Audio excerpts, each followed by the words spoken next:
بسم الله الرحمن الرحيم. أعوذ بالله السميع العليم من الشيطان الرجيم. بسم الله الرحمن الرحيم، والصلاة والسلام على رسول الله. إن الحمد لله نحمده ونستعينه ونستغفره ونعوذ بالله من شرور أنفسنا ومن سيئات أعمالنا. من يهد الله فهو المهتد ومن يضلل فلا هادي له. وأشهد أن لا إله إلا الله وحده لا شريك له، وأشهد أن محمدا عبده ورسوله. أيها الإخوة الكرام والأخوات، أحييكم بتحية الإسلام، ألا وهي قائلا لكم السلام عليكم ورحمة الله تعالى وبركاته. يا أيها الذين آمنوا اتقوا الله حق تقاته ولا تموتن إلا وأنتم مسلمون. يا أيها الناس اتقوا ربكم الذي خلقكم من نفس واحدة وبث فيها رجالا كثيرا ونساء، واتقوا الله الذي تساءلون به والأرحام إن الله كان عليكم رقيبا. يا أيها الذين آمنوا اتقوا الله وقولوا قولا سديدا ويصلح لكم أعمالكم ويغفر لكم ذنوبكم، ومن يطع الله ورسوله فقد فاز فوزا عظيما. فإن أصدق الحديث كتاب الله، وخير الهدي هدي محمد رسول الله صلى الله عليه وسلم، وكل الأمور بدعة وكل بدعة ضلالة وكل ضلالة في النار. نعم مسيبة جلبة aboni ɓe télévision meɗen Jama TV, haray on salminaman ho kala ka wonɗon. haray en yetti Allah subhanahu wa ta'ala newnanɗo en tawede ñalande aljuma on hande kadi. wona toujours no wirta non alhamdulillahi rabbil alamina. ilandema juma feƴƴude adde aljuma hande, ɗuɗuɓe Allah subhanahu wa ta'ala ƴettiti hakkunde ɗo, ɓe anduɗen e ɓe en anda. enen kadi en yoɓa Allah subhanahu wa ta'ala si o acci en. hiɗen tori Allah subhanahu wa ta'ala kala ɓe waɓɓutuji men ƴettita hakkunde ɗo, ɗen tori Allah subhanahu wa ta'ala yo tawara ko ɓe Allah subhanahu wa ta'ala yiɗi yarli yaafi o ƴettiti. hiɗen toro Allah subhanahu wa ta'ala enen julɓe luttuɓe wurde ɗo ɓen fop ila funnange yahirnange yo tawde Allah subhanahu wa ta'ala nde no ƴettita en yo taw haray mo yiɗi en yarli en yaafani en si o ƴettita en. haray toujours eɗen andi ñalande juma ko ñalande mawde, ñalande de juroy ɓen dowa akkutude fondo e muɗum. toujours no yewtirten noon, kanko Allah subhanahu wa ta'ala himo yaafano neɗɗo on bakkat mo waɗi hakkunde aljuma e aljuma. hiɗen andi kadi e juroɓe no duwa akkutude hay si tawi woni wona moƴƴereji ko heɓoto e aljuma kon, nde tawata hara ko ñalande yaforde bakkatu, ko ñalande nde andanɗa hoore maɗan kadi ko ɓuuri hewde kon si a torki Allah subhanahu wa ta'ala e mayre duwa on ruttetake. no jeeya ko jama on duwa wattande ila ñalande aljuma, hiɗen andi dargal ngal darota ko sina yawmul jum'a. ay ko neeɓi dargal daraki dargal koye aljuma daroto. ay toujours na ngeen yewtay wota jama on sikkay do joni ko ngal subhanahu wa ta'ala ni bal igtarabati saat ay wan sakal gamar be wi attention dangal ngal badike ay igtarabati saat wan sakal gamar dangal ngal badike lewru ndu sekike pelle den fo muncitike ay parce que darngal ter manke ko fi darngal mawni hiden andi yimbe be andanda hoore maada ko yeddunobe Allah subhanahu wa ta'ala hibe surra ka gaburuji mabbe hibe lettede don bimbe kiikide ay nyande be nyande hibe lettere don bimbe kiikide kono se wi pansan darngal musendu ko be hebata don ko lettede be hebata don dem haray dum hin haray fewndo ko be wonono ha gaburu hibe lettede bimbe kiikide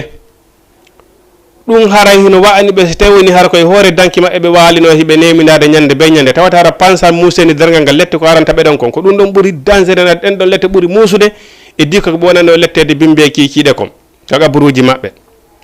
ay ko wadi non pansan darngal wallahi moƴƴana ka dojo gube condi senendir haray fo ani haray fo hino maapi sabu sattende musende ko ne darngal kon joni en toraki Allah subhanahu wa ta'ala si bonne wadi e leydi gere wadi est ce que haray boni moƴƴi fo maapaaki do gere on buttude ma do yaanoda he sera hisali haray fo hino maapi ko dum wadi Allah subhanahu wa ta'ala inni rente e bone mo tawata harasi bone on ari o hebata bombe ben tun ay ko dum wadi si rentingol e bone hino moƴƴi ta ndaaru fi yang hida feewi bon inna an a wagita ko yimbe ngadatabe ko bunna yamirtabe ko moƴƴi ko wadi nelaado Muhammad sallallahu alaihi wasallam o wi yamire ko ono mofte nelaado si don tawa e moftaji burdi e moƴƴude sabu honnum on yamiray ko moƴƴi ha don ko boni parce que si ayi don bone on a hadali mo si bone on ari ya andu o heborti hayam moƴƴo on ay bon ko ya hadu si a hadi haysi tawoni bone on ari haysi tawoni o heborima kono inshallah rabbi e bone on hebete hoore hida wondi Allah subhanahu wa ta'ala no gasa ko adna do tumma patoda bon ren odum wadi atay odum wadi pansan darngal ngal bone ko heboto don ko lette ko wetoto ko hunde hulɓininde ko tawata andanda hoore maada hay wonnodo e muninde o ƴettay ɓiɗɗo makko on o bugo ay de pelle fo muncondira ay tawata hara sa darge funnange a piyi yitere hida reni ha hirnange hay hunde ko dum kakum fo ala pelle den fop wona leydi din fo wona am pila ay joni non darngal darata ko sina e nyalande aljuma joni non enen hiden sikkude jama on fop adna on do fo maayay waalo duubi kadi si darngal immitoyo darngal darata ara wobbe go hino hara wobbe go hino wuri ka hore leydi do ay ko dum wadi si Allah ko dum wadi si sayyidina Jibril landino Muhammadu fi diina kan ko yewti mo ha o inni ko honnu yuuda fi darngal nela Muhammad sallallahu alaihi wasallam inni wona limido andi dum don wona Allah andi dum kadi woni ko andi fi darngal Allah subhanahu wa ta'ala ni darngal mido suudi dum fi wonki kala yobe joddi golle mudum den ay ko wadi sayyidina Muhammad jode darngal woni dum ko duubi arayoji dum siwa ay mais neddo non bon asiya mayi ton darngal mangal darike ay parce que ko gaddo ko ilande makko wuruda kon ka gurdam ma ko dum don lani torteda golle maade ay ko ilande makka helli fada don ilande makka hebuda duubi jeddi siko duubi 50 siko 50 siko temedere siko wuruda ko dum don woni ko Allah subhanahu wa ta'ala tortam baaw mayde ko golle ay bon don hino wodi do maynobe hebini duubi guluji hande hibe wali ay no gasa wobbe maya hande darngal daro kikide darngal darato daro be no ko pansan darngal ko dum don warata heddibe wurugol be bay kullu nafsin zaigatil maut wonki ki meeda mayde ay ko dum be nata laakara woɗɗa ɓadaaki ay ma harale no ɓadi haray ko ɗum nde ɗo ñalande juma ina fota wattanede yilay mo moƴƴa jama wakkita haqqille e mayre moƴƴa ko ñalande mawnude e juma o ko juldere jeeɓen ñande kala yontere kala haray hiɗen seedito ala reweteɗo nafa rewɗo lorra mo rewal sina Allah subhanahu wa ta'ala ko Allah subhanahu wa ta'ala tun woni ko rewete Allahu wahidun si a rewdi Allah e goɗɗum akkitede ko rewɗama kom so hewtoyi dargal kadi a addi ko rewirnoɗa Allah subhanahu wa ta'ala kon tawi wona kanko rewnoɗa wona kanko laɓɓinanoɗa dina kam wa abudullaha mukhlisina lahu ddin si a rewirno Allah yiingo walla a rewirno Allah hersa jama on are juulen mana julɗo siko hakkude juloɓen a juulay mais antu a juulata hakkitande ma ala ko hersayeɓen ko guiteɓe ɓen wonɗa horirde hay ka korka woɓɓe goo ko woni e horirde ko hersa jilɓe ɓen taɓeni anda on kaari mokko ba fotayde noon o horata ayi la a juuliray sabu ko a julɗo woni ko antun si bagu tewti a juulay wona woni ko hakkude jama a juulay ay inna salata kanati alal mu'minina kitaban mawquta ay julde nden ko nde siñande e hoore neɗɗo waɗa tampon ko obligatoire ko ya juulu hiɗen andi ko ɓeyni julde nde won hay a juulande ɗo tun lakara a juuloyayde ay juuloygol nde no julde nden lakara wona juulugol ɗuma par ce que ko lette juuluroytande ay ɓayɗen andi ɓeyni ka nokku ka wiyete fetere falaqi ɗon ko ɗon woni ko on tigui juuloyta ay bon ça fait ko lette mana o yoɓiroyta julde nde ko lette o yoɓiroyta julde nde so tawni noon ko wonɗa juldete ko sabu hersa yimɓe ɓen ko wonɗa waɗirde e maɗen ko sabu hersa yimɓe ɓen o hewtoya e yeeso Allah subhanahu wa ta'ala enen Allah min kadi mi juuluno mi hajjuno mi wanno ɗum e ɗum Allah subhanahu wa ta'ala ɓurma andude ayi amma yakfa shay'un fil ardi wala fis samai Allah subhanahu wa ta'ala kanko ay fus ala ko suuɗotomo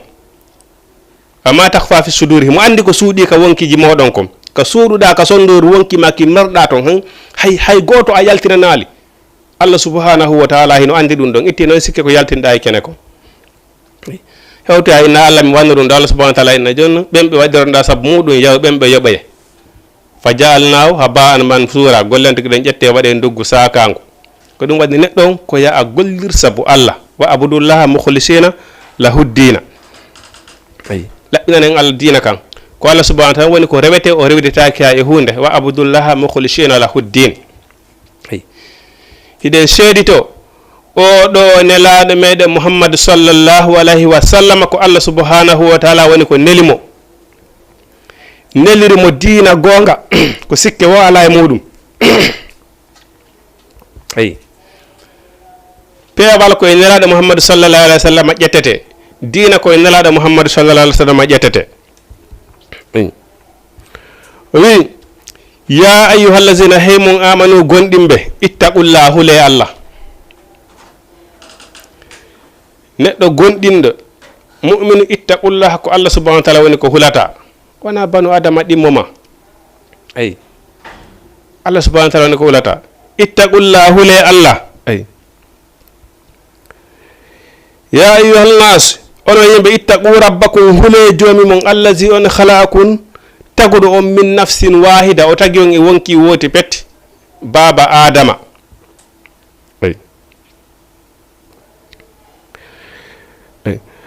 wa ja'ala minha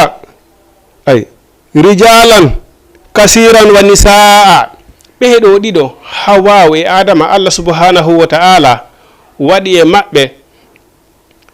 suddiɓe e worɓe heewɓe ay nde ko waɗi noon siko worɓe tun tagano adda adna on deƴƴatano jang heɓotanoko siko suddiɓe tun kadi addano e adna on welatano ay adna on deƴƴatano ay harayno e hunde marsali ko gorel e deyel piiji ɗi fof Allah subhanahu wa ta'ala ko ɗiɗi woni ko taggi banu adama mummunte hoy koy hay leɗɗe ɗen ko gorun e deyum woni ko taga ay ko gorun e deyum Allah subhanahu wa ta'ala oyni hule Allah parce onon banu adama on fop enen ɗo fop ko en hunde wotere innamal mu'minuna ikhwa fa aslihu bayna akhawaykum banu adama fop ko musiɓɓe banu adama fop ko nena goto baba goto moƴƴindire hakkundeji moɗon ko honno woni ngol hasidirgol konnagu yagal ko ɗum waɗi si Allah subhanahu wa ta'ala inni si a wari wonki woti petti harayno waɗama so tawini ko wonkiji aduna ɗum fop woni ko warɗa harayno so tawini ko tagorno fof woni ko warɗa sabu na wonki ɗi wonkiji fop koye wonki woti woni ko ɗewi ko baba adama hule Allah hakkundeji moɗon o tagi on wal arhami inna allaha kana alaykum raqiba hule Allah o mo torondirton sabu muɗum an kadi accir sabu Allah yafana mo fi Allah accir sabu Allah ina modi mi yafike ko satte na ko moniɗa o ko moniɗa ko seytinɗa o ko seytinɗa ay ko heɓuɗa ko metti o ko heɓuɗa ko si ɓen tun ari modi yafor sabu Allah accir sabu Allah modi mi acci sabu Allah ay na ya accir sabu goɗɗo dey ko ya accir sabu Allah kono noon Allah subhanahu wa ta'ala o wi ko yimɓe ɓen ka leydi ɗo accirta sabu muɗum kono sana ko sabu Allah no woniri noon arsikeji ɗin enen ɗo fof makala arsike mum on koye jungo goɗɗo rewata hendoɗa ko yo rewe jungo goɗɗo hendoɗa ko yo rewe jungo par ce que ala ko ala sabu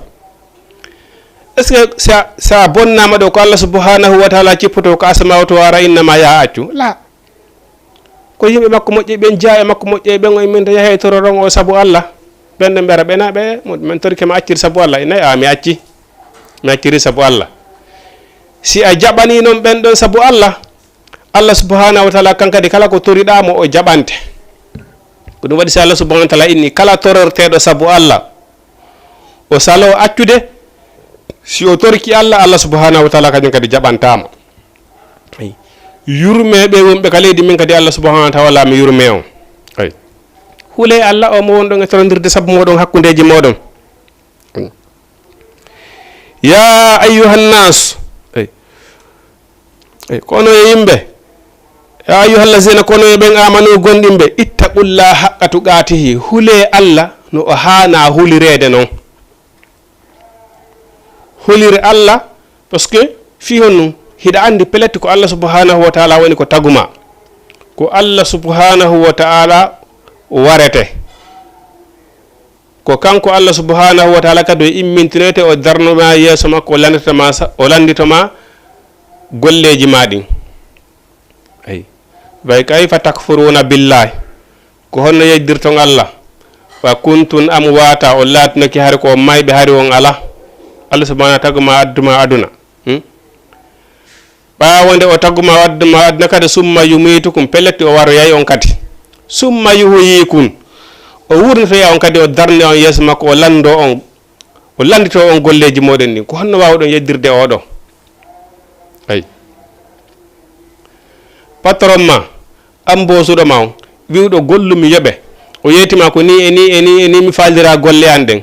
si a golli mi yoɓe ko joddi ɓurde moƴƴude ko fi honno salantoɗa gollirde fi haɗi golla ko fi honno salantoɗa gollirde ɗen golle ɗe patron jamirma gollira no yiɗirɗa o hiɗa andi pellet si a waɗi erreur e golle ɗen ko fanɗi o ko fanɗi so ari o yerdetama mi yoɓatama par ce que a golliral no mi wi'irma noon ayi patron ma wi gollanan ko nimi ñoƴirani ko nimi falaya ñoƴiranan hiɗa wawi le ñoƴirde noon darniralan ni ko nimi falaya darniranan suudu an ɗum hiɗa wawi ɗum le hiɗa andi le pellet si a gollirali no patron ma wiiri noon si o ari o yoɓatama saloɗa kostino o wiiri noon gollira no faliraɗa noon ko fiyo no waɗirɗa ɗum ayi ittaqullah haqqa tuqati hulire Allah no o hana hulirede noon allazina yu'minuna bil ghaibi ɓen gonɗinɓe Allah ka wirni enen ɗe fof hay goto yiyali Allah subhanahu wa ta'ala kono hiɗen hooli Allah subhanahu wa ta'ala hen o woodi sabu Allah subhanahu wa ta'ala ni kala humpaɗomo kala falaɗe wiide lammin Allah ndaare fiya kuuji an ɗin, ndaare komi tagi kon, ndaare leydi, ndaare asamaw, bon ndaaru fiyaki ma an neɗɗo on, gurdam ma an neɗɗo on, ko Allah subhanahu wa ta'ala on wawanma ɗum ɗon. hule Allah no a hana hulirede noon. wala tamutunna illa ya ayyuhallazina ittaqullaha wa qulu qawlan sadida. hule Allah no a hana hulirede noon, wowlon konngol hara ko konngol fewngol. julɗo haqqan ko ya wonu julɗo fewuɗo, julɗo nunɗuɗo. julɗo nayi wonu julɗo wowlowo fenande. eyi julɗo naya fenu, julɗo haqqan fenata, hawnayi nunɗuɗo wowlowo goonga. eyi seeditorowo sabu Allah. eyi wowle konngol fewngol. yuslihu lahum a'malakum. si on woni wowloɓe ko feewi, Allah subhanahu wa ta'ala o laɓɓina e golleji mon ɗin. joni si a juulay, a hooray, a ittay zakka, kono a fenay, a ño'ay, a haasoto, mais golle ma ɗen wata laaɓude. eyi ko ɗum waɗi ko wi julɗo on julɗo kon piiji buyi hina soomi ɗon. ko wi julɗo kon piiji buyi hina soomi ɗon. eyi ko ɗum waɗi so inni si on woni yimɓe fewɓe moƴƴinoɓe golle, Allah subhanahu wa ta'ala laɓɓinade on golleji mon ɗin. yuslihu lakum a'malakum wa yaghfir lakum zunubakum. Allah subhanahu wa ta'ala yafano on kadi bakkatuji moɗon ɗin. eyi woni Allah subhanahu wa ta'ala wi mana no wirde non nanen, himo yaafo bakkatu hakkunde hitande e hitande, suumaye hay suumaye mo yaafo bakkatuji ko waɗa ɗon fof. himo yaafo bakkatu hakkunde zuma e aljuma, himo yaafo bakkatu waɗaɗo hakkunde waɓutu e waɓutu. kono honto ko so tawi woni yiɗa woɗɗiti bakkatuji mawnuɗi ɗin. ashirku billahi, sirkangol Allah subhanahu wa ta'ala, wa uqugul walidayni, e ƴaggalngol nene e baba, baqatulun nafs, e tewgol pasi wara wonki hara koye hoore teware. ɗiɗon hop ko anndanɗa hoorema ko kirimji, mana sina har ko mana ko kirimji, neɗɗo waɗowo kirim ko ɗum ɗon tun Allah subhanahu wa ta'ala woni yafatako. kono par ce que banu adama farjay tum, banu adama juumay tun ala kulli haalin. ko ɗum waɗi so waɗani en ko lootoɗen bakkatuji maɗen ɗi waɓutuji ko ɗi waɗira koko yaaforen bakkatuji meɗen cewɗi ɗin, ko wonɗen e faljude e Allah subhanahu wa ta'ala kon. erreur ji ɗi wonɗen e wadde ken koko yaafunen koko yaafoɗen bakkatuji meɗen ɗin. suumaye ko ɓoro ɗum bakkatu, par ce que banu adama ala kulli haalin a faljay tun, a juumay tun. ilandama ko tawi ko enen e iblisa woni ko cippindina ka hor leydi ɗo. iblisa torompay en tun, seytane torompay en tun.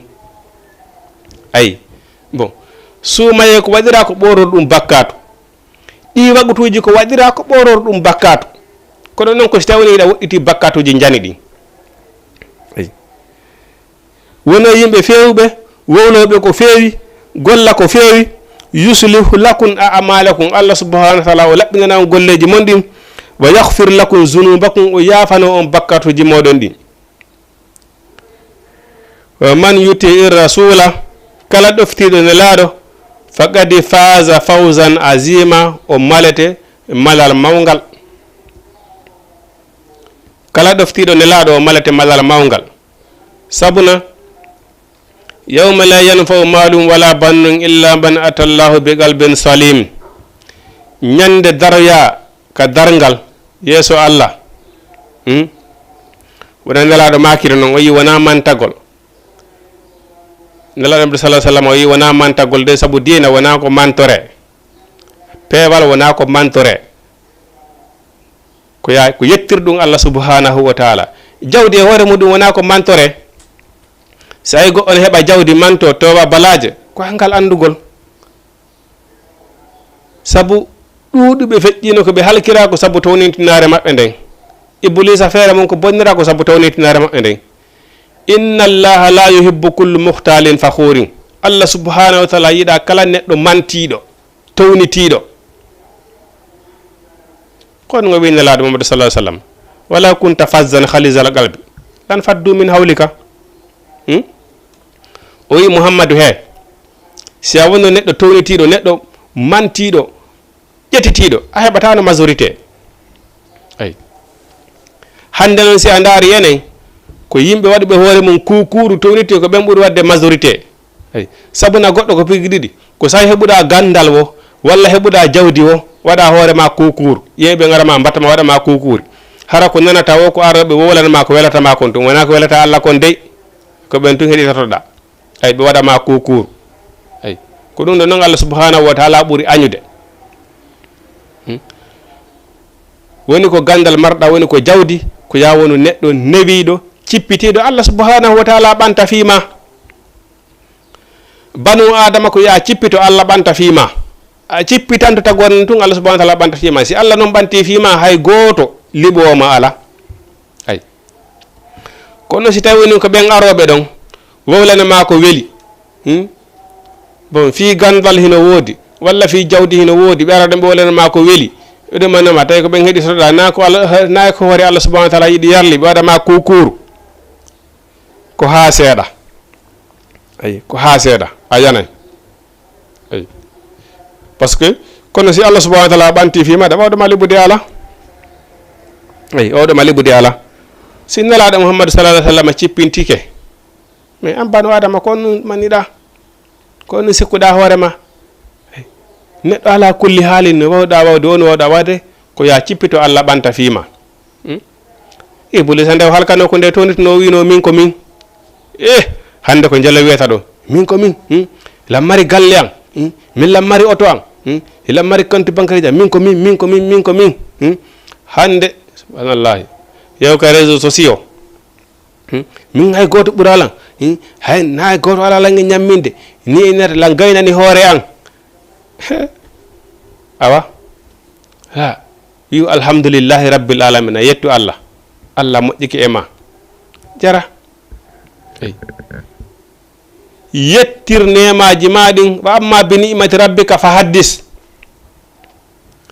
jawdi ndi Allah subhanahu wa ta'ala okkirma ndi yettir ndi Allah subhanahu wa ta'ala wata amanto jiyaɓe sa moytaki jiyaɓe babira e ma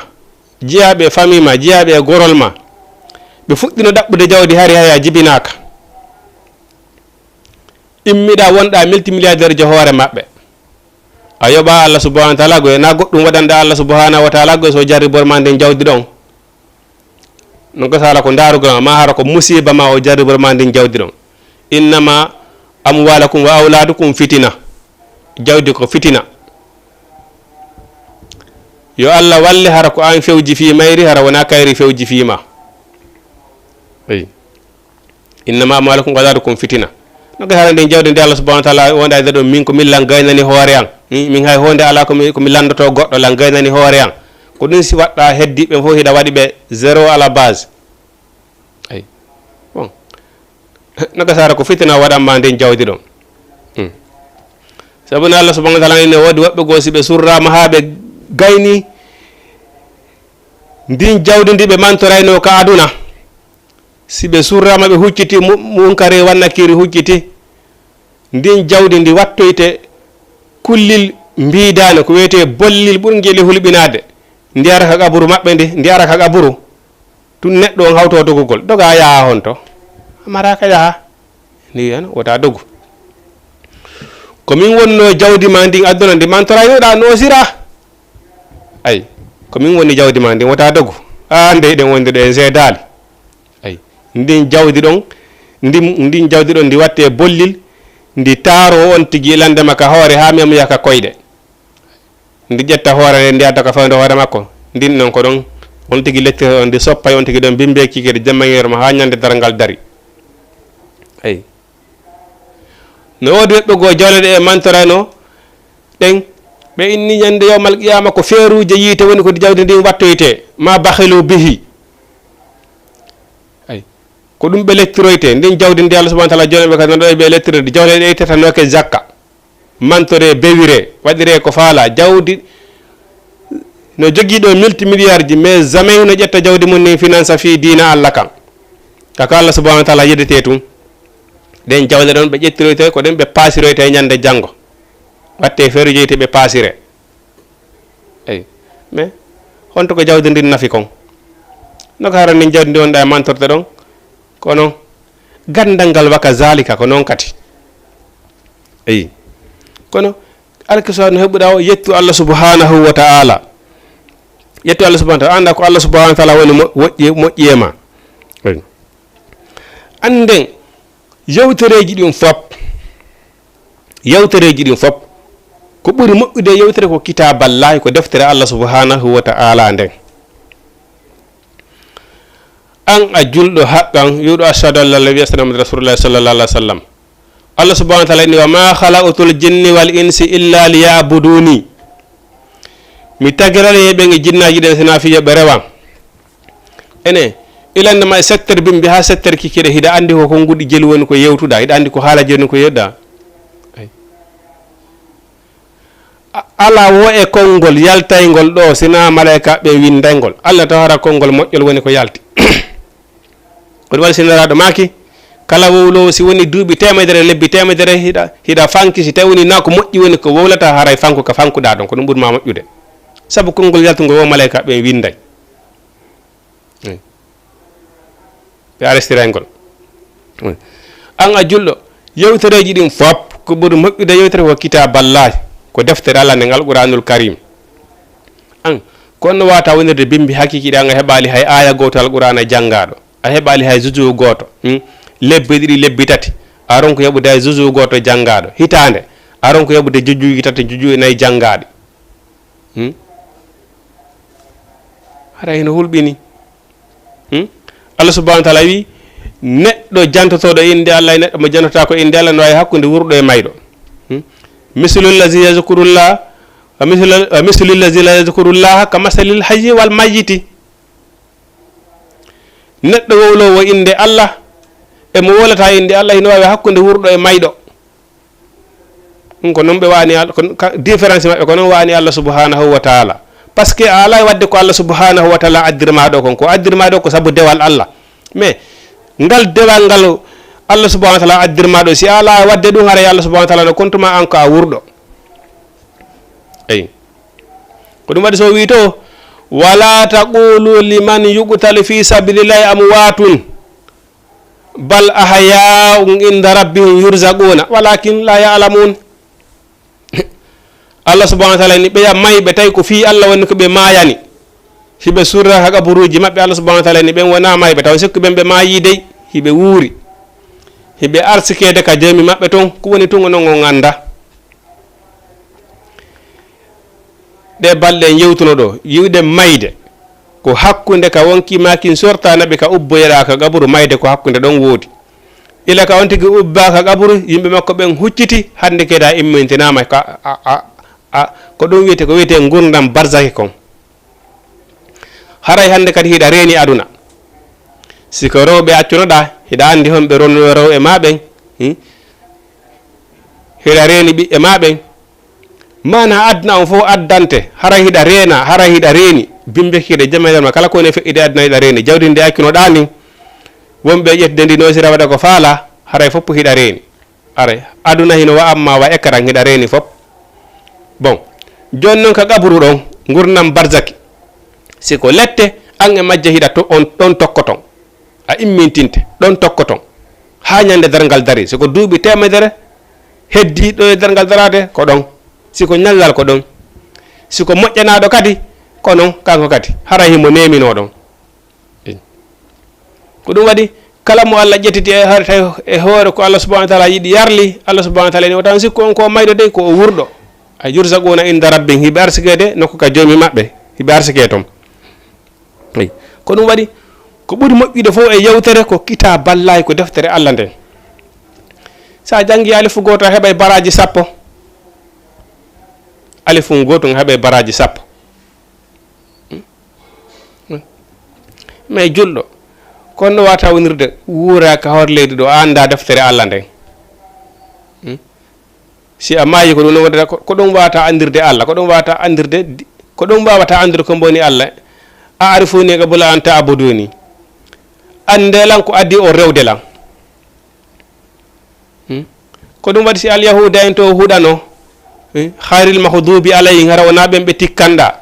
wala dolina wona ɓe majjinnan ko suratul fatiha ndaare ñande be ñande jeeɓen fof ñande be ñande kala jannguɗo fatiha haraymo huɗude ɓeɗo al yahuda e an nasara ko ɓen woni ko huɗa ɗon ko woni waɗi soɓe huɗa noon par ce que hari ɓe rewdi Allah kono koye hoore majjere ɓe reyrayno Allah ay e hoore majjere ɓe reyno Allah ay wa qalati nasara laysatul yahudu ala sayin wa qalatil yahudu laysati nasara ala sayin ay wa hum fi dalalin mubin e hohiɓe majjere bon joni noon hande génération ɓen hande sukaɓe jeel salande ke ɓeɗo hande sa noddi ɗo joni jeunesse men génération men a darnimo ɗo joni seconde ni bon ene fariraji julde ko jelu no gasata ummini 2000 to wiyama ɗon bon farilaji julde ɗen ko tel bon farilla salligi ko jelu imminiti 2 minutes o jonnamaɗi farilla korka ko jelu imminiti 2 minutes o jonnamaɗi waytata noon e waytata noon ko waytata noon ɓay dina kan ko ɗiɗide ko sunna e farilla ay deɓe ɗen e ɗuɗude ala farilla ala ko ala sunna e mustahabu e makruha hino woodi ko farilla ko obligatoire hino woodi sunnatil muakkada sunnaji tentinaɗi hara ɗin ɗon kadi ko obligatoire ko maɗum waɗe no woodi sunna mustahab hara ɗin ɗon sunnaji ko yiɗaɗi si a waɗi hiɗa mari baraji mais sa waɗali goɗɗo lanitortama kono noon sa waɗi hara hiɗa mari baraji ay bon hino woodi makruha ko aña e dina kan tabaraka ka dina kuma sa waɗi hino aña ay hande buy sa noddiɓe ɗo landike ɓe bon ko ɓe watantama ɗon ko laalamo mi anda par ce que fiyon noon alaka e jangede ay mo kala ko fino heɓira tammare ko ɗum woni ko mapini ɗum ay mais sa jangali konno wata andira dina kanko sabu ɗum ɗon woni ko addiranoɗa ɗo yewtereji ɗi fof ko ɓuri moƴƴude ko nde ɗo deftere Allah subhanahu wa ta'ala wa khayral hadi hadi muhammadu rasulillahi sallallahu alayhi wa sallam peewal ngal fop ko ɓuri fewude peewal ɓurgal moƴƴude ɓurgal yiɗede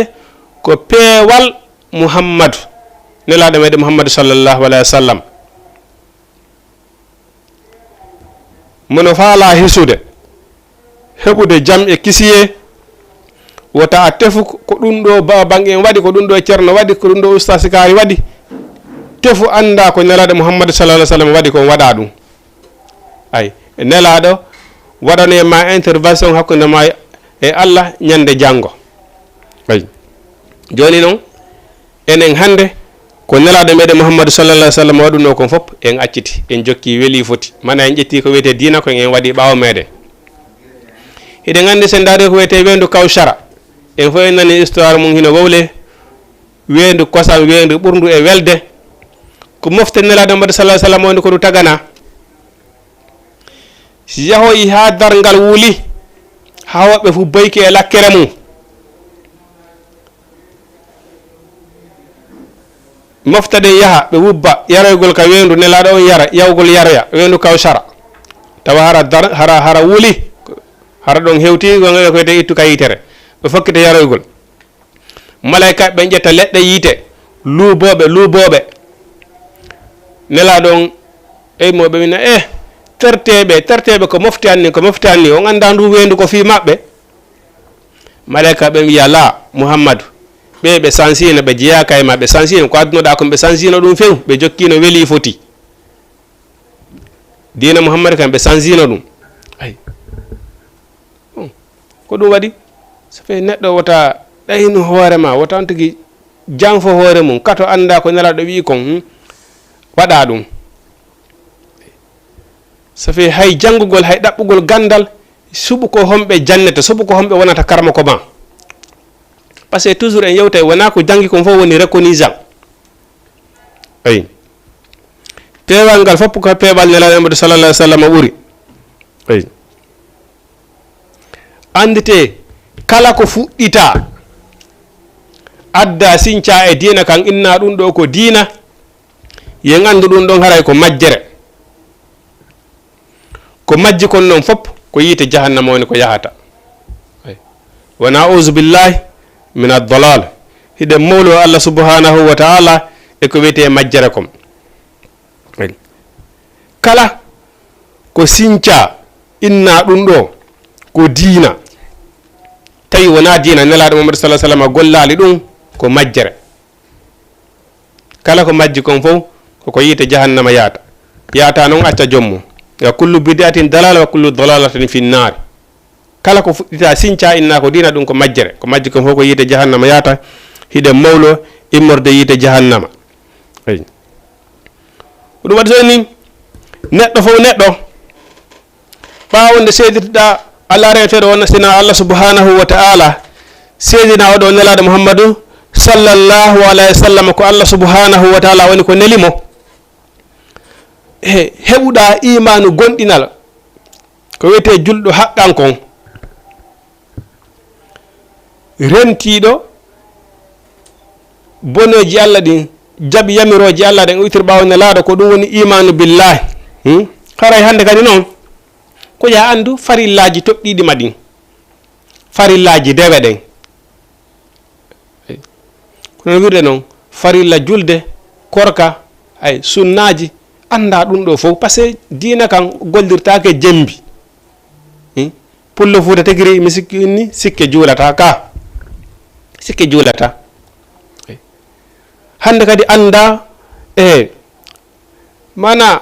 fardu aynihi farillaji toɓɗiɗi mo ɗin ko ahkami solati wona ñawore julde wa taharati e laaɓal hay salligagol no wodi ɗo o ɓen hay sallani ko ɓeɗo farillaji salligi ɗin koɗi jelu ko probléme e ko honno laɓɓinorte si longal farlikelan ko honno mi laɓɓinorta ko ɓuri hulɓinade no wodi ɗo andanɗa hoore maɗa hay e suddiɓe goosi tawi woni hara ɓe heeɓi laaɓe maɓɓe ɗen safe no hulɓini hay no ɓe laɓɓinora hara ɓe anda ay si longal farlike on tigi o wata lotade ko wiyete janaba anda hono lotorte hunde ɓurde e hulɓinade ay wasiyam e korka ay ɗum ɗo fof on tigi anda ñawoje julde on tigi anda ñaworde ko honno laɓɓinorte bon woni ko salligi woni ko janaba woni ko sonnajo jibinde so laaɓi ko honno laɓɓinorta ɗum ɗo fof on tigi anda wasiyam on tigi anda ñawoje korka sunnaji korka mustahabbaji korka e ɓure ko weyde korka ɗum ɗo fof on tigi anda ay wa yajibu alay hino waɗɗi e makko kanko hellifaɗo on an yuhafisa nde o renato ala hududillahi e keeri sariya Allah ɗin fop attahut khasirun bewinoji ɗin hino ɗuuɗi bon hande ça fait hande ko enen e seytane wondi enen e seytane hiɗen wondi bimbe kikiɗe ko toroteɗen Allah ko yalla dande en bone seytane ay hande ko tardinta julɗo on kon fijirɗi aduna yankoji weeli foti aduna yankoji réseaux sociaux hande ko woni tardinde jama on e diina Allah kan ɗum hino heewi fedde seytane tawata hara hiɗa wakkili yawgol ɗo yahangol ɗo perdangol ɗo fijindaaru ko ƴettantamo tan une semaine tawata haɗa préparade fi perdangol tan ko fi aduna fijindaaru kono ƴettangol e nder journée on ƴettangol Allah hay 30 minutes ɗum ɗon hino satte ma mais jullo an e nder semaine on fop a mara ñalal gotal ngal perdanta fi lakarama on e nder semaine on fop samedi lendi ha e lendi han a mara journée mo ƴettuɗa ɗum ɗo min kadi mi perdanay ngal ñalal ɗo fi diina an kam mi yaha mi andino diina an kam an quartier ka wonda ɗon fo a ronku ɗon karamakojo hay goto ko yaha andi on ɗa ñande be ñanda siko bindol gotol petti awa kontina ɗo lewru kontina ɗo lebbi ɗiɗi kontina ɗo lebbi tati nara si tawni an kadi wodali ko anduɗa e diina maɗan kan par ce que janngugol feƴƴantako nelaɗo Muhammadu sallallahu alaihi wa sallam ko bo duuɓi 40 woni ko nela diina kan cippinda e muɗum kono enen ko honnun tampini en jeunesse on kañum hino konti diina ko fi mawɗo tun kono Allah subhanahu wa ta'ala yo diina ko paykum diina paykum o ɓuri yiɗude si goɗɗo woni mawɗo mais ko timmingol woni hande kadi si a ɗaɓɓali mecce a janggali mecce ha woni 50 ans 60 ans kono sa inata joni mi yaw mi janga mecce ɗen mecce ɗo nafa yehon nu joni exemple no gasa mecce ko ɗe woni yombi o ko ɗe facile o ko ɗe woni facile a jangayɗe 2 ans 3 ans joni acca heɓa duuɓi capanɗe joyi inna bon mi yaw mi janga ministére yagal mi heɓana mi préparé na avenir an o ya janga ɗum ministére ngal 10 ans walla 15 ans bon a heɓi ɗon 75 ans ɗen mecce ɗon hay sa wawiɗe tañƴiniɗa ɗe nafoyte goɗɗum la gandal waka zalika mais diina mawɗo so woni hande kadi mawɗo ko timmintingol diina ko fi paykum ko ɗum Allah subhanahu wa ta'ala inni ko wonɗa paykum ɗon ko ɗon ɗaɓɓata diina hino wodde woɓɓe goo kadi si yehi ha duuɓi ɗin to wi seeɗa hara hiɓe hersi ƴettugol deftere yaha yiye hiɓe ƴetta deftere yaha janga allahu akbar ɗum hino hersini diina Allah kan hino hersini hay si tawi woni a heeɓi duuɓi temedere si tawi woni a anda bihi basiran ƴettugol deftere ala nden yaha atto karma koɓɓe haysi ko paykum tañira humma ɗum hino hersini andugol diina Allah kan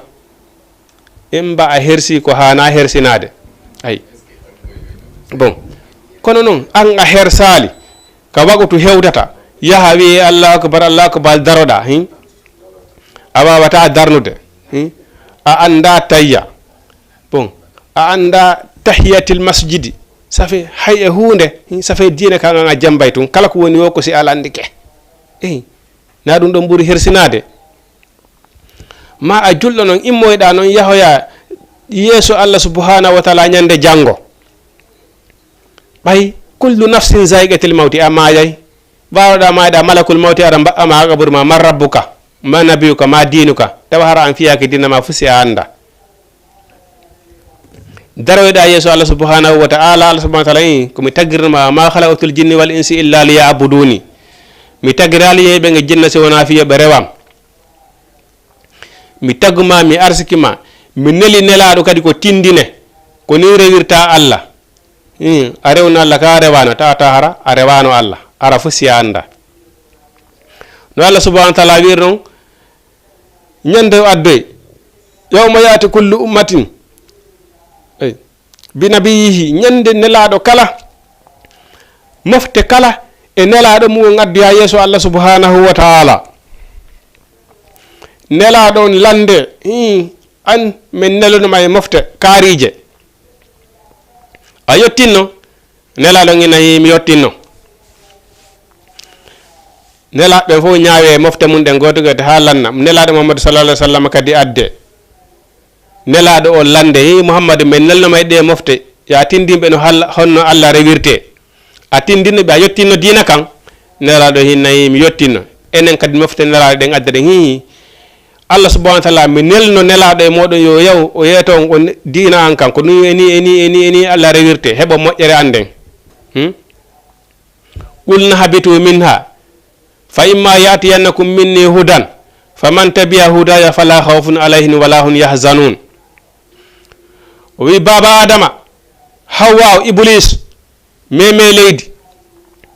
bonnuɗo wonɗo sabu ha bonna meme leydi hande kadi aljanna on ɗo yaltega ɓaytu on yeddilan ndare baba adama sabu yeddande wotere pet ndare sanction mo Allah subhanahu wa ta'ala waɗi annabajo mum mo ɓuuri yeɗude kadi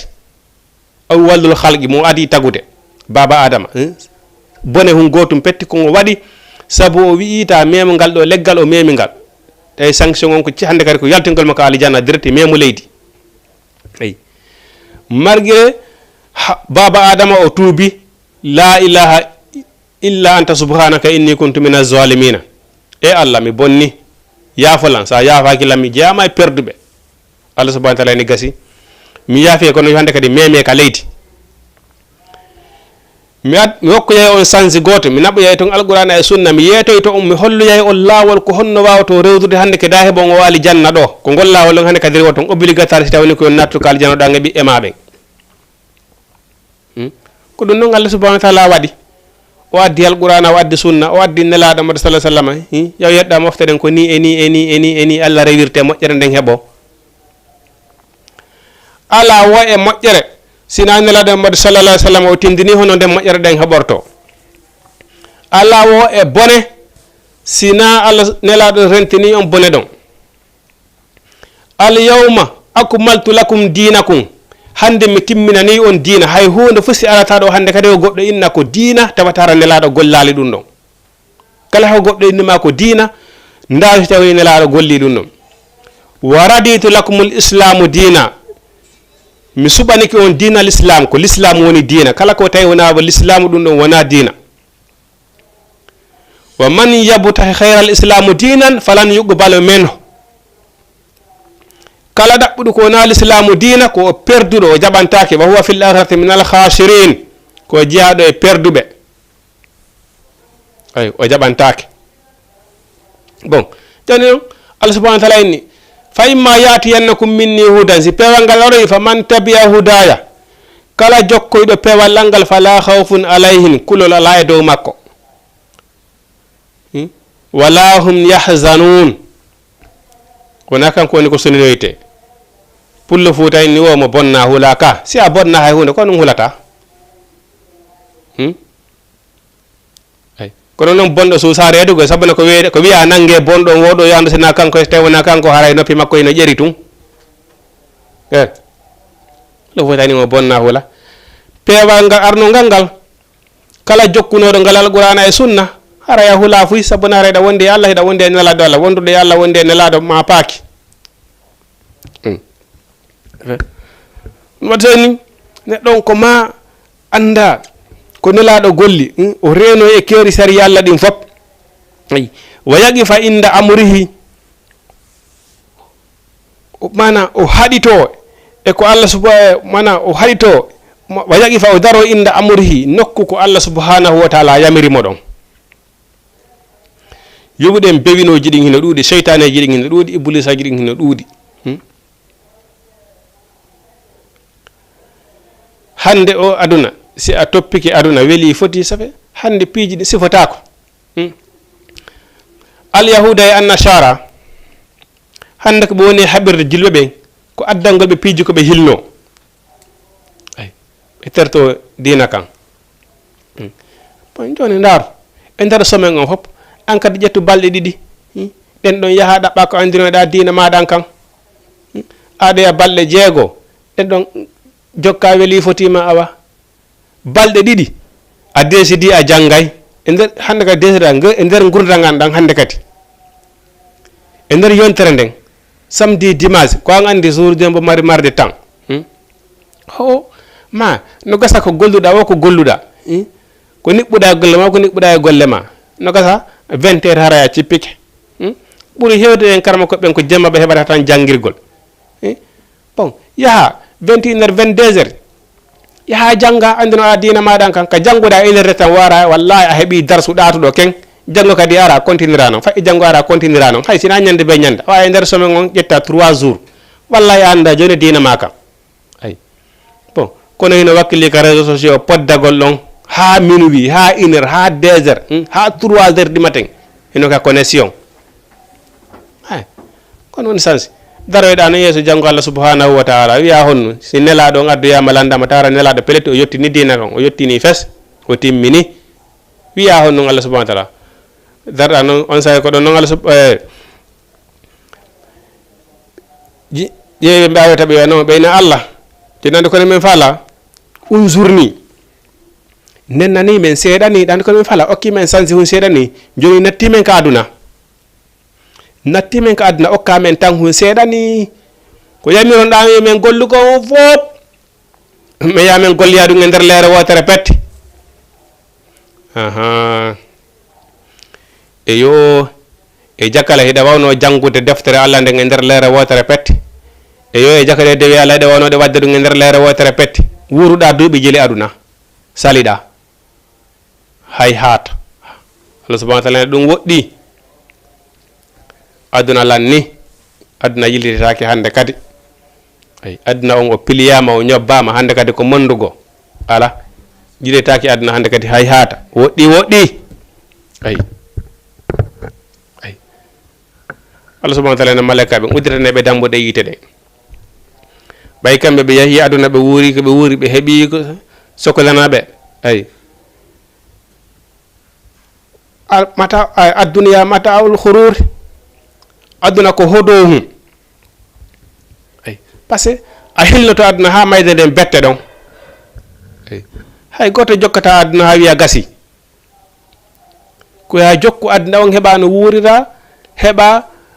ka surroɗa rewa Allah subhanahu wa ta'ala ay hono oye enen ko moɓugol tun kono jawle ɗen moɓara tun kono moɓara tun ko sa heeɓi jawdi ko marɗo goɗɗum woni goɗɗo mo mara on ɗon kontaka e fus ay kono heɓora tun kono jawdi heɓora tun ay Allah subhanahu wa ta'ala no malaika ɓen udditaneɓe dambuɗe yite ɗen ɓay ɓe yahi aduna e jakkata ɓe wawno rewde Allah ko Allah yamiroɓe ko ɓe wawno wadde ngelal gotal ɓe salike a faami udditaneɓe dambuɗe yite ɗen ay malaika ɓe gara ndara koye ɓaloye maɓɓe yiite e hawnade yiite e musude sabu na nge yiite aduna ɗo na yiite ni dey yiite ala aduna ɗo nge yiite nge dana ɗen aduna ɗo ko nge nemani ko nema par ce que ko nge woni e gollitirde nge ko nema de yiite ala aduna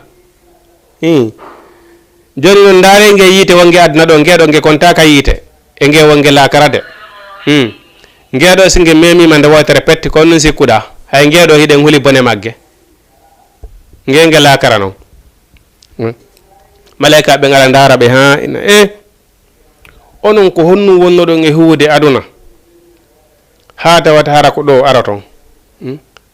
qalu lam nakum min al sallina wa lam nakun nu'mil miskina wa kunna nakhudu ma al khaidina ha vraiment menen aduna hari ko pagaytu wonno ha jamen nani weli foti rek ay ambiance rek noso rek ko ɗum wonna golle amen aduna on ye welu tun malaika ɓe ganna bisimillah ay dambuɗe yite ɗen uddite wona auzu billahi ay an yuhafiza nde o renoto ala hududillahi e dow keeri sari Allah ɗin wa yaqifa o daro inda amurihi ka Allah subhanahu wa ta'ala jamirma ɗon Allah subhanahu wa ta'ala inni ko ɗo mi yiɗuma kata waɗa ko Allah subhanahu wa ta'ala kon wa nahayihi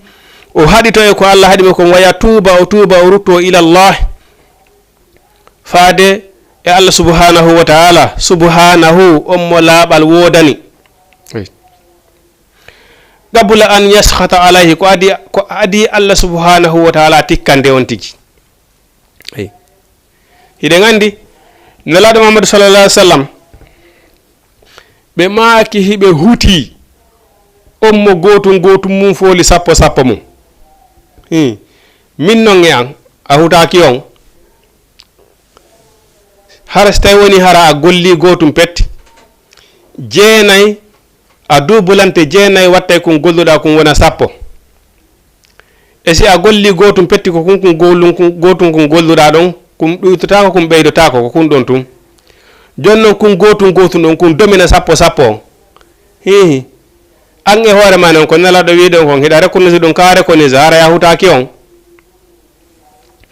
si a golli moƴƴere hun gotum petti jeenayi a dublante wattay ko golliɗa ko wona sappo no wawa julde nden si a juuli fana goto ko windete ka lawhi mahfujinto ko a juuli wagotoji sappo ko waɗi noon julde nden ko wagotoji capanɗe je wonno ko julɗon wonno ko farla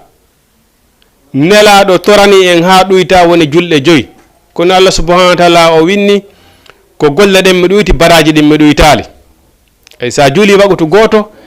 windete wasi tawni ko waɗoji sappo juuluɗa bon joni noon moƴƴereji ɗin fof kadi ko noon sa waɗi moƴƴere hun gotum windete moƴƴereji jeenayi watte ko golluɗa ko wona sappo bone hun kun si a waɗi kun ko kun ɗon tum windetake boneji jeenayi a dubalantake ndaare moƴƴere Allah subhanahu wa ta'ala ndaare yurmede Allah subhanahu wa ta'ala ko ɗum so inni arrahmanir rahim ko mana ko yurmede makko nden adi tikkere makko nden ay sabu so ko tikkere makko nde wonno ko aduna wara hen no hulɓini sabuna a waɗa no bone on tun yana ɗon hoorema lette cippatono kisan kum bone on e hoore muɗum si a waɗi bone on ha a gayni malaikajo windo moƴƴi on ko on ɗon laami windowo bonɗi on o wiyay no habbana mo seeɗa ha ndara so tawni o tuubay o rutto si o nisitay ay si a waɗi bone on a nifi astahfirullah subhanallahi taari ko aden waɗi subhanallah astahfirullah ay a tuubi ya insinike a huuli malaikajo on ina no oyna o nisi accuɗon sa windale bone on accuɗon o huuli windetake ay hihi kono khaduma al khaidina jokkuɗo weeli foti tun ino jumpa tun est ce que on ino meygito fi Allah subhanahu wa ta'ala on ino haaji mun e insinanagol Allah subhanahu wa ta'ala khaduma al khaidina joni noon o wi tuubu ruttoɗa ko addi Allah subhanahu wa ta'ala tikkandema par ce que fiya nun neɗɗo on si a waɗi bone ɓernde den bakkatu sa waɗi bakkatu ha malaika ɓe windi kaari waɗi bakkatu tawi a tuubali ko ɓernde den watta toɓɓe hoy ɓalehoy toɓɓere ɓaleere ayi bon si a waɗoyi bakkatu goo kadi toɓɓere goo kadi waɗa si a waɗi bakkatu kadi toɓɓere nden waɗa joni noon si yeyi noon a hebbinori waɗugol bakkatu ha ɓernde ma nde fof heewi toɓɓe bakkatu ko ɓen Allah subhanahu wa ta'ala wi ka suratul bagara to khatamallahu ala qulubihim wa ala sam'ihim wa ala absarihim khishawa wa lahum azabun azimun Allah subhanahu wa ta'ala fermi ɓerde maɓɓe ɗen o fermi gite maɓɓe ɗen o fermi noppi maɓɓe ɗin a waggotako ɓe ɗo ha ɓe nana a hollata ɓe ɗo gonga ha ɓe yiya ɓe joɗota ko ɓe migito fi Allah ɓe migito fi diina est ce que mara siga ɓen no wodiri woɓɓe goo ko neɓuɗa woduda wona wden ɓen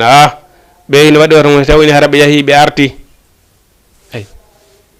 en yahali artuɗen kono mo Allah subhanahu wa ta'ala wi'i en jokku on kanko o yahi o arti sabu ne nelaɗo Muhammadu sallallahu alaihi wasallam o ƴentinama o naɓama ka asama o hollama yiite o hollama aljanna ɗum la sakka ay subhanallazi asra bi ibadihi laylan ay senade wodani on mo Allah subhanahu wa ta'ala royrimi holloy asmauji muɗum holli fiyakeji muɗum fop nelaɗo Muhammadu sallallahu alaihi wasallam ay ɗum ɗo fop ko laaɓangol nafoore wonande tagore nden nafoore yurmede wonande tagore nden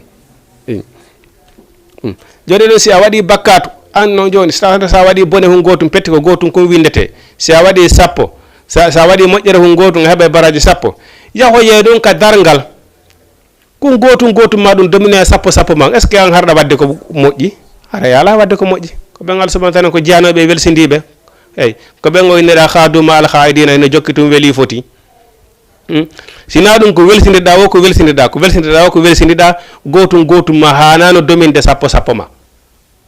eyyi kono waɗi so nelaɗo sallah sallam ini no huuti oɗo eyyi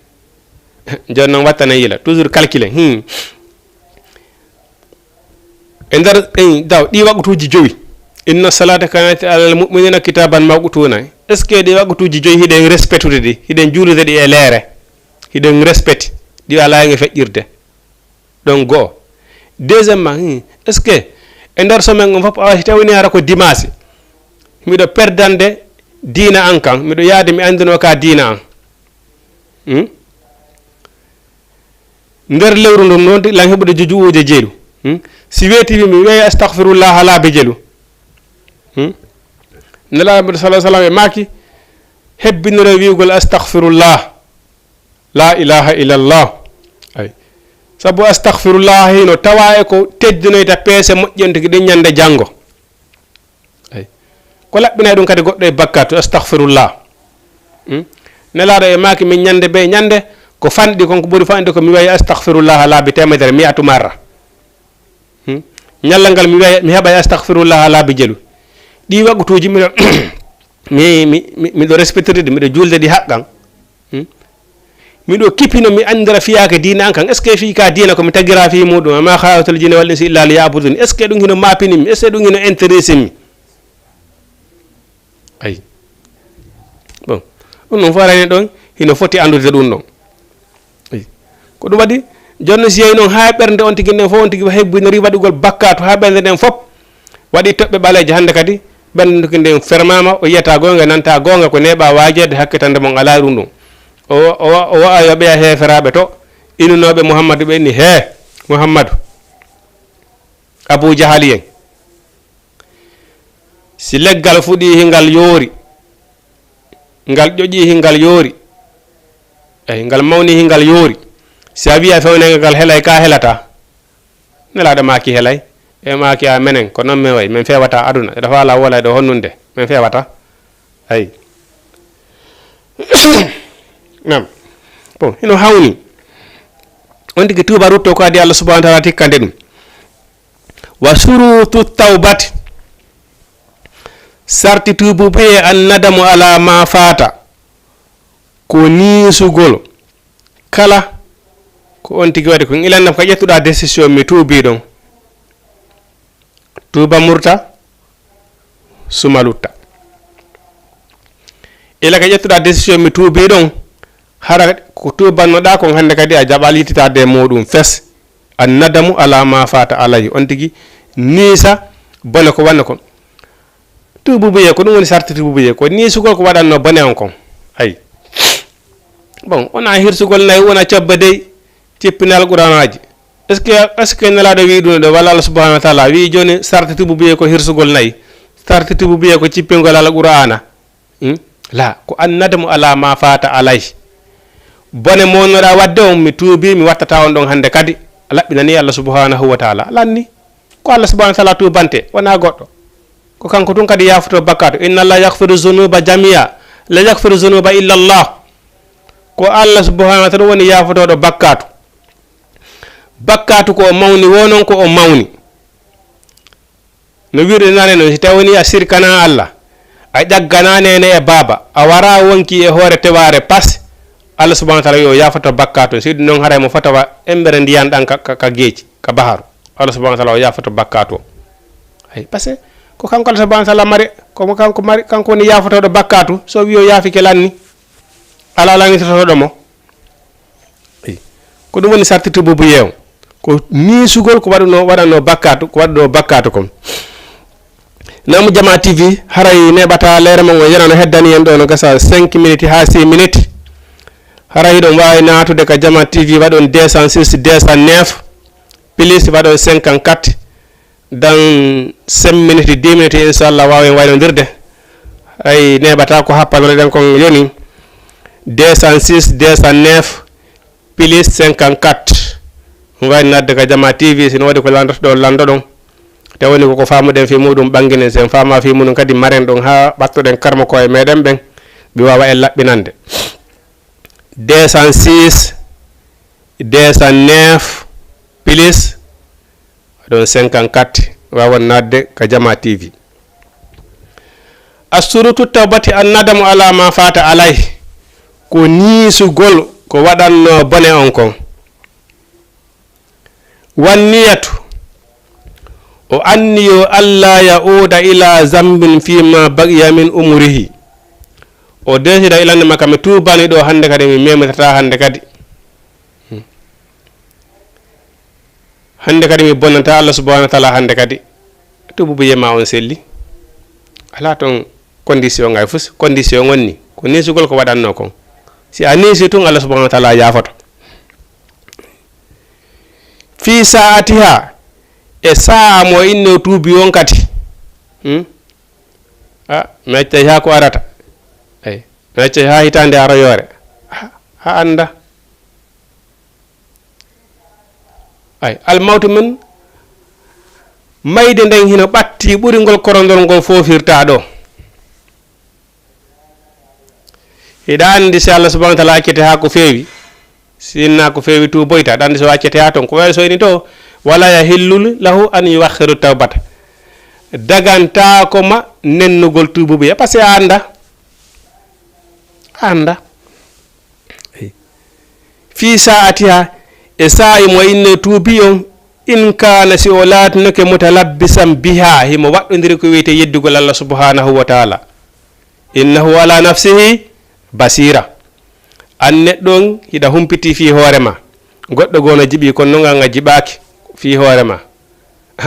ko ngandi sene yeddude Allah ko ngandi si Allah yeddude Allah si andi hida yeddude Allah in kana mutalabbisan biha awa donc ko anduda da yeddirde Allah kon fop bogoda to ay wa abudullah mukhlisina lahu din labbina Allah subhanahu wa ta'ala ay wala yahillu lahu daganta ko juldon an yuwakhira tawbata nde onen tububuye wala yaqula wiyata hatta yahdiyani Allah hamade mo Allah faala mo Allah fewi wo fewnay ko non goy sabuna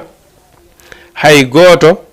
wawata inde min ko mi yidi wo fewata ma ko doole am wala ko gandal am ma ko ƴoyre am fewnilan ko Allah subhanahu wa ta'ala moƴƴi e ma o fewnuma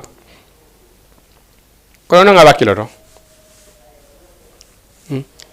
no wirde non arsike tawata danido parce que hay goto ha hande yahaali finat enen do fop hay goto faalaado goddum dey faalaado goddum hande jamanu men faalaado goddum hande faala galle labade faala debbo labado faala otoje labade cuudi labadi wallahi a wetata tun waloda ka danki ma sobbindoda wi'a mo Allah arsiki wo mo Allah yidi wo arsikay jawdi fejja ka danki ma waloda da faala galle labade da faala oto da faala debbo labado faala habde konti bancaire weta bimbi tun lotoda ha laaba fejjaga danki ma waloda wiya mbodi tawaylan do ha gote men watta dum bayti mi do faala galle mi do faala oto labade mi do faala dunge dum mi immoto piri ha mir ay bon a wada sababu on si da faala fewde da faala gandal a katoto no wirde non ay witira a jangay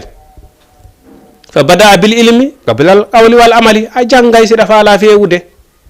ko don wawata andude kon no fewirte ko dum ko si a jangi anda ko dum do Allah faala anda ko dum do Allah ani ay a wada sababu on wala yaqula o wi'ata hatta yahdiyana Allah amin sako tuma Allah fewni mi wosi mi fewa o wi fa innahu no wi'ugol dum min alamati shaga ko jaaruge mande malki seede ay weta bimbi rek loto ha laba fejja walo si Allah no yidde lan jawdi mi hebayndi fejja walo da don e miskine yagal ma yata parce que arsike on tawatama ka wari don arsike ko ya fottemu arsike ko fottete ngem a walda don a tawatama do ay lewru ma yata kadi konta mbudi ka walda don a yahay gollo ya lewru ma ya konta ay fidojo ko nder wopojo ko nder fidoje ne ha nyande ko Allah subhanahu wa ta'ala hawride arsike ma wi alhamdulillahi rabbil alamin ari aden tampi kono hande alhamdulillah ta banu adama tajo ay kono woni fi aduna ya wakkiloda ha Allah subhanahu wa ta'ala de o jiada o hino wakkili o no munyi habbo non hande min kadi mi yeggito Allah subhanahu wa ta'ala idama kono woni fi aduna neddo ho gollowo ndoya yawno tawi golle makko ka jodirde ko yawgol ka jodirde juula bimbe kikide jammañi dorma yeye mbi ari ben ben nelado magina ben kaari on kanko Allah wallimo on o yaltata ka julirde haaji makko wo juulugol tum ka julirde tun juula janga tun nelaado makiya ko boni moy nyamminde beyna ko tramo ko nokkel kaari so do manni ko juuli ha o yahi si leere nyamgul yoni ko dum o yata o nyama nelaado maki ni on don hina buri mo baraji laabe temedere ka Allah subhanahu wa ta'ala sabu sanani karaba ko en jodi ke waaji ke be haaru garama ko en jodi ke jangi fonti deftere be haaru sa ko wiidi darotako gollay nelaado Muhammad sallallahu alaihi wasallam yida juldo mo gollata juldo mo birata lakkere ay diina kan yida on fes juldo ko ya gollu wura ko gollirda juude maaden kon ko woni juldo bendudo juldo haddan bon karama ko nelaado ba yaw gollo ya toro nyama ko yey ko yey jangi defte wo cippino wo hebe dépense non na dum woni juldo a gollay et puis si tawni a juldo a karma kojo cernojo wagotodo fami tay ko yey ben okkortama ko nyama susta wolde gonga yeso ben hayuda be wara goddi ko susta be wolande parce que dande ko junga woni ko wurda sa wonari be do joni be ko pay dun don joni ay ko ya a gollu juldo ko yo gollan hoore mum ay ya gollu juldo ko yo gollu ay ko dum wadi a wi'ata ko tuma Allah subhanahu wa ta'ala fewnuma wasi fewa ida faala fewde a yahay janga wolugol ɗum ko jaadum e mande malakede wal khislani e woppede sa wi ɗon tun Allah subhanahu wa ta'ala gadi tertotoma ɗon uzkuruni uzkurkum Allah subhanahu wa ta'ala wi anditu fi am min kadi mi andita fima rabbi zidni ilman nafiyan si a jangi seeɗa yi tun Allah subhanahu wa ta'ala ndowma jariborde heɓa buy wallahi goɗɗo wona ɗo joni décidaɗo ɗo mi janggay hara 2023 hari a anda fus a anda toɓɓe dalilamu décida ka wonkima non si Allah jaɓi à partir de hande mi ƴetti décision mi janggay continua e nder hitande 2023 nden fof wakkitoɗa jangga nde no inne ɗo 2024 2025 hara ɗa continue wallahi hara Allah subhanahu wa ta'ala walti kama tawa woni karma kojo kummalujo Allah subhanahu wa ta'ala hino wawi ɗum ay mais si a jooɗi ko no gawi bon min ko sama Allah subhanahu wa ta'ala fewilam wo ni nana tarda ɗon Allah subhanahu wa ta'ala kan kadi o yeggitete sa yeggiti Allah subhanahu wa ta'ala yeggitete ay wa tamsil basirati e mehede gite ɓernde wa yajibu alay no waɗɗi e dow helli faaɗo hifusinde o renata lisanihi ɗengal makko ngal minal fahasay e yewtereji bonɗi julɗo wona woni jelto o yewtereji bonɗi yewtereji kanuɗi julɗo wata noon julɗo ko ya yewtu ko moƴƴi wowla ko moƴƴi ko on woni julɗo ay ko waɗi no wirɗen nane noon kala konngol wowlangol windete ay windete sa nde nelaɗo makino yeɓe suɓa koɓe wowla o ya sahabajo o landi nelaɗo wiye Mouhamadou o wi men landitorte kadi konkuɗi ɗi men wowli nelaɗo e maki ene hara yimɓeɓe nanguitoroyte ɓe suƴƴitoroyte ka yiite jahannama sina saabu ɗenɗe maɓɓe ɗen saabu kundule maɓɓe ɗen ayi wi ɗengal ma ngal ko piyori ma si a rentaki tun ngal ñamete ayi bon wala tabtulu sadaqatukum bil manni wal aza ngal ɗengal ko ngal musibo ko ngal nambara hunduko ko musibo ko nambara par ce que si a suɓali ko wowla tun ne jiya e muɗum wowlugol goɗɗo ñoore baddi ko waytata siga ɗin piiji ça fait ko hunduko koko musiba attention goɗɗo kala ko wowlata suɓo ko wowla julɗo nayi woni wowlu holoji kanari hoola hewtereji kanuɗi neɗɗo wowlu ko moƴƴi ko on woni julɗo ay wal kalamil qabihi e mana haalaji bonɗi wa aymani talaq e wondirgol ko wiyete cergal ɗum waytake wonani fewtutugol ɓe ngum ya watti ɗum nene mum jara huɗorgol ɓiɗɗo mum huɗorgol alqur'ana huɗorgol nelaɗo Muhammad sallam ɗum fof waɗetake mi wondiri alqur'anul karim ko sirku mi wondiri nene an jara ko sirku mi wondiri ɓiɓɓe am ɓen a sirkani Allah subhanahu wa ta'ala mi wondiri adetengal an afede waletake ay fewtita ɓengu mi gena mi wattima nenan jara Allah akbar a hooray lebbi ɗiɗi jokkodirɗi si o wonta ɓengu ma ñammina miskinaɓe 60 walla holtinaɓe ma seɗa mari makkiɗo rinɗinamo konngol gotol pet ɓengu ma wattimo nenoma jara wona auzubillah woletake wondirtake sina Allah subhanahu wa ta'ala ay barki nelaɗo barki Muhammadu wona auzubillah ko ashirku sa wondiri wa man halafa bi khayrillahi faqad asraka kala wondirde ko wona Allah hara ya sirkani Allah subhanahu wa ta'ala wa man yushriku billahi faqad harrama alayhi aljanna wa ma'awahu an-nar kala sirkanɗo Allah subhanahu wa ta'ala haraminanimo aljanna werde ma ko jahannama wona auzubillah ay kono kay hay hunde wondirtake ko wona Allah wona nene wona baba wona alqur'ana wona Muhammadu hay goto wondirtake ko Allah wahidum mi wondiri Allah billahi wallahi tallahi joni noon Allah subhanahu wa ta'ala ini si a wondi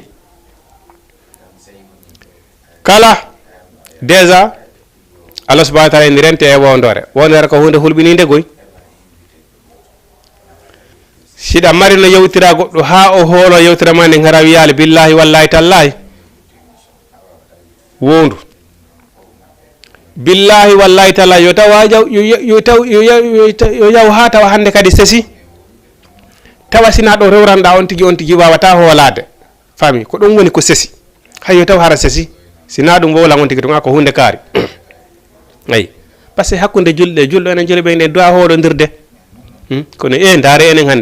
hande hay ɓiɓɓe ɓe wonɓe e mownude ɓen billahi wallahi tallahi hara yo rew kulle jamma wona ausu billahi par ce que Allah subhanahu wa taala inni kala wonduɗo inni billahi wallahi tawi koye hoore fenade haraya memmine guerre hakkudema e Allah subhanahu wa taala ayi fijirtake kala wonduɗo on tigi feli e wondore mum de he haraya signi guerre hakkudema e Allah subhanahu wa taala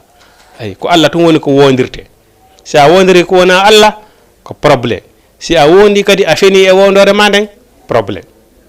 ayi wondore ko renteteɗo e mum ko hunde wande dangereux hunde wande dangereux ayi wa yajibu ayi alay hifdu lisanihi o reena ɗenngol makko ngal ayi minal fahsa e yewtereji bonɗi ayi sakurgol yewtereji bonɗi no woduɗo woɓɓe goo wallahi si ɓe naatiɗo société ɓe bonna e société on fof fenande ko ɗum waɗi goɗɗo fof goɗɗo si a woni hoorejo e nokkure a woni mana ɗa duwa janngude yimɓe ɗa duwa andude yimɓe ɓen goɗɗo si tawi o woni ko fenowo ko naafiqijo ko duwaɗo moytede moƴƴa eyi par ce que naafiqi lancay naafiqi sunnay galle eyi ko ɗum waɗi si Allah subahanahu wa taala hino monani naafiqi ɓuri hay keefeero innal munafiqina fi darkil asfali minan naari naafiƴa ko so yite ley woni ko sumoyta enen e hoore meɗen en inna gujjo no ɓurani e fenowo sabuna gujjo on ko so yii fenowo noon naafiqi noon kañum naninana yii yiya ka hewti wo lancay ɗon ay wal kalamil qabih e yewtereji bonɗi wa aymani talaqi e wondirgol cergal wa intiharil muslimi e hoynugol julɗo jasingol julɗo falaqad karramna bani adama wa hamalnahum fil barri wal bahri wa razaqnahum min at-tayyibat wa faddalnahum ala kasirin mimman khalaqna tafdila Allah subhanahu wa ta'ala mi teddini banu adama wa laqad karramna bani adama wa hamalnahum fil barri mi teddini on ka hoore njormbi mana ka kene bon am banu adama on Allah subhanahu wa ta'ala tagino o temmini tere maɗen fof sa fokkitiɗo noggo joni siɗa mari mbuuɗi ɗa mari oto a ƴaway ɗo e otoal moƴƴal wattoɗa ha moƴƴoɗa joroɗa e otoal ma moƴƴal huɓɓina yaha ayi bon ko nema noon Allah subhanahu wa ta'ala waɗanma ɗum hino moƴƴi bon si a marana hoorema oto kono no wodi marɓe a wattoto ɗo ha moƴƴa immoɗa ara yoɓa transport ma ƴawa e oto yaha ma ƴawa e train joroɗa ha moƴƴa yaha ka falɗa toon arta walla ƴawa ka avion yaha ka faraɗa arta ma ka geeci ka batoje ɗum ɗo fo Allah subhanahu wa ta'ala mi teddini mi waɗa a yahay ka ndiyan sans probléme ka hor leydi ɗo kadi a ƴawa yahana hoorema sans probléme walla kadi karramuna banu adama wa hamalnahum fil barri wal bahari wa razaqnahum min at-tayyibat mi arsiki on dagiɗi laaɓuɗi wa faddalnahum ala kasirin mi ɓurni on ko mi tagi kon fop tafdilan hattirde kadi nange ɓural joni dari mo munteji ɗi mum munte koye haaji makko yeno sugol nagga ngen hino mapo ha inna ɗo suudan ɗum mum munte on kunno mapoɗa inna e kono mi heɓirta oto kono mi heɓirta suudu ɗum ɗo fof na fi banu adama ɓi teddini on hattirde e mawnugol ko ɗum waɗi hakkunde julɗo e julɗo ko yen teddinir hakkunde banu adama bana ko yawɗa goɗɗo ko yayiɗa goɗɗo teddin fi banu adama ɗima ma kala mo yiɗa jonni on tigui teddungal makko ngal par ce que ko haqqe makko banu adama ko jaasi wo ko jaasi ndimu makko ngun teddungal makko ngal almuslimu haramun dammuhu wa dima'uhu hakkunde julɗo e julɗo hino harmi ƴiƴam makko ɗam hino harmi ndemu makko ngu bon jaasingol on tigi itta bote on tigi moƴƴa ko haramu no harmi hakkunde julɗo e julɗo eyi ko tan ina noon hiɗa ɓuri on tigi wo teddugal makko ngal ko ya jonotumo eyi ko ɗum dagota ko ayi e jaasingol fi julɗo ay wa ihanatihi e yennugol mo wa sabbihi ay e yennugol mo tahwifi e hulɓingol mo fi hayri haqqin ko alda o e haqqe shar'i sariya yankejo ayi ko alda haqqe sariya yankejo amma si tawi woni julɗo on e ko julɗo si tawi woni ko sa hulɓinimo mana ko wona ɓiɗɗo ma ko sa hulɓinimo walla a yennimo tan ƴineɗa o ara e lawol fewngol ngol hiɗa hasira goɗɗo walla hiɗa hulɓinamo fi ittugol moy ko boni kon o ara koye moƴƴi kon mana ko haqqe sariyankejo ko haqqe sariyankejo kono man si tawi amma noon si tawi woni haram ko ittugol tum bote on tigi par ce que no woodi woɓɓe goo ko ɓe wawi jasinde fi banu adama ɗimo maɓɓe kon no siga mum ala kamɓe mo ɓe yi wofi mum ko jaasu ɗum a yaali kon ɓurni hande on hay ko ñama ala ni nanga ay safi no wodduɗo e woɓɓe goo ko ɓe wawi sabutode fi banade kono hulɓini ko hunde harmude daganta ko entre julɗo e julɗo kala banu adama yiɗa teddin on tigi si a jasini fi banu adama ɗimo ma tun Allah subhanahu wa ta'ala jasina fima kanko noon Allah subhanahu wa ta'ala wona ɗo o jasina fima ko yawmal qiyama ñande hewtoya lakara o jasina fima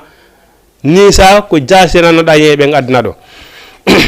namu Jama TV haray ko ɗum ɗo Jama TV wonno ko addani en ɗo hande haray leere mon on yoni inchallahu rabbi hawaɗi en toro Allah subhanahu wa ta'ala kala mo tawi ala no lego sattore muɗum yo Allah ittu kala tawɗo hino soka mara yo Allah subhanahu wa ta'ala yaltimmo ka o soka ɗon accinamo ko wonta sabu naɓugol mo kaso musi eme wonɓe leydi janande sattiraɓe kaydiji yo Allah subhanahu wa ta'ala okkorɓe